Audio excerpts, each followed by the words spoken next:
Miranda, the purple bird of paradise, had prophesied rightly when she had foretold a good spell of weather. For 3 weeks the good ship, Curlew, plowed her way through smiling seas before a steady powerful wind. I suppose most real sailors would have found this part of the voyage dull, but not I. As we got further south and further west, the face of the sea seemed different every day, and all the little things of a voyage, which an old hand would have hardly bothered to notice, were matters of great interest for my eager eyes.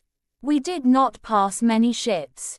When we did see one, the doctor would get out his telescope and we would all take a look at it. Sometimes he would signal to it, asking for news, by hauling up little colored flags upon the mast, and the ship would signal back to us in the same way. The meaning of all the signals was printed in a book which the doctor kept in the cabin. He told me it was the language of the sea and that all ships could understand it, whether they be English, Dutch, or French. Our greatest happening during those first weeks was passing an iceberg. When the sun shone on it, it burst into 100 colors, sparkling like a jeweled palace in a fairy story.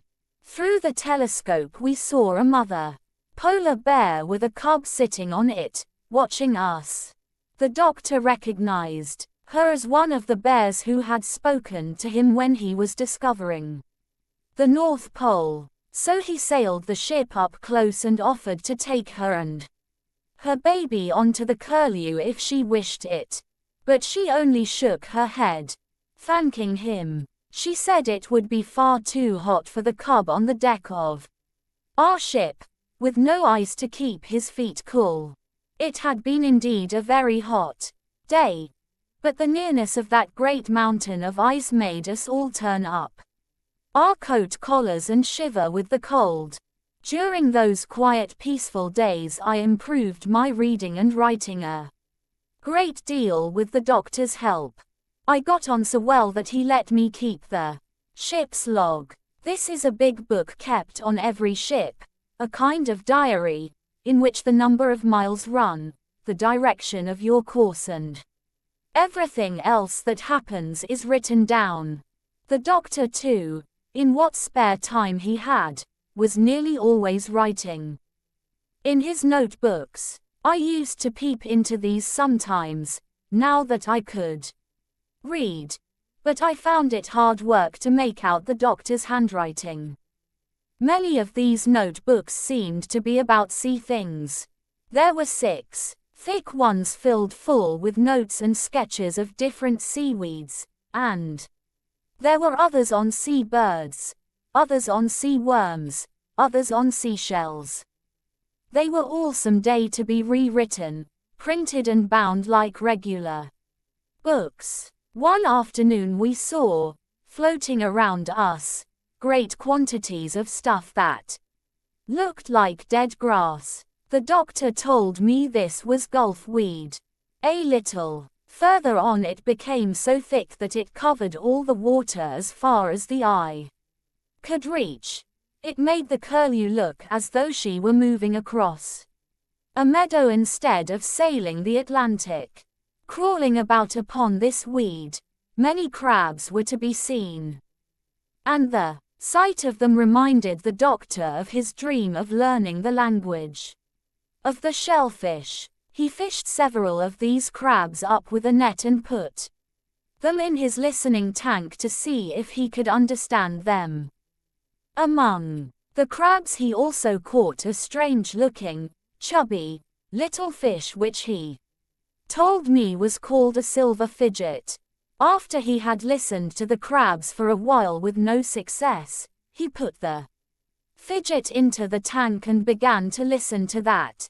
I had to leave him at this moment to go and attend to some duties on the deck. But presently I heard him below shouting for me to calm down again. "Stubbins," he cried as soon as he saw me, "a most extraordinary thing. Quite unbelievable. I'm not sure whether I'm dreaming. Can't believe my own senses. Why, doctor? I said. What is it? What's the matter? The fidget, he whispered, pointing with a trembling finger to the listening tank in which the little round fish was still swimming quietly. He talks English. And he whistles tunes. English. Tunes. Talks English. I cried. Whistles. Why, it's impossible. It's a fact, said the doctor, white in the face with excitement. It's only a few words, scattered, with no particular sense to them, all mixed up with his own language which I can't make out yet. But they're English words, unless there's something very wrong with my hearing, and the tune he whistles, it's as plain as anything, always the same tune. Now, you listen and tell me what you make of it. Tell me everything you hear. Don't miss a word. I went to the glass tank upon the table while the doctor grabbed a note book and a pencil. Undoing my collar, I stood upon the empty packing case he had been using for a stand and put my right ear down under the water. For some moments I detected nothing at all, except, with my dry ear, the heavy breathing of the doctor as he waited, all stiff and anxious, for me to say something. At last from within the water, sounding like a child singing miles and miles away, I heard an unbelievably thin, small voice. "Ah," I said. "What is it?" asked the doctor in a hoarse, trembly whisper. "What does he say?" "I can't quite make it out," I said. "It's mostly in some strange fish language." "Oh, but wait a minute. Yes, now I get it. No smoking. My, here's a queer one. Popcorn and picture postcards here. This way. Out. Don't spit. What funny things to say, doctor. Oh, but wait. Now he's whistling the tune." "What tune is it?" gasped the doctor. "John Peel." "Aha!" cried the doctor. "That's what I made it out to be." And he wrote furiously in his notebook. I went on listening. "This is most extraordinary," the doctor kept muttering to himself as his pencil went wiggling over the page. "Most extraordinary, but frightfully thrilling. I wonder where he here's some more," I cried. "Some more English. The big tank needs cleaning. That's all. Now he's talking fish talk again. The big tank," the doctor murmured, frowning in a puzzled kind of way. "I wonder where on earth he learned." Then he bounded up out of his chair. "I have it," he yelled. "This fish has escaped from an aquarium." "Why, of course. Look at the kind of things he has learned. Picture postcards. They always sell them in aquariums. Don't spit, no smoking. This way, out. The things the attendants say. And then, my, here's a queer one. That's the kind of thing that people exclaim when they look into the tanks. It all fits. There's no doubt about it. Stubbins. We have here a fish who has escaped from captivity.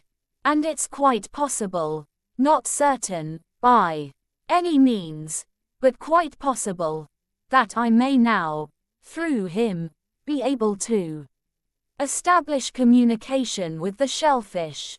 This is a great piece of luck.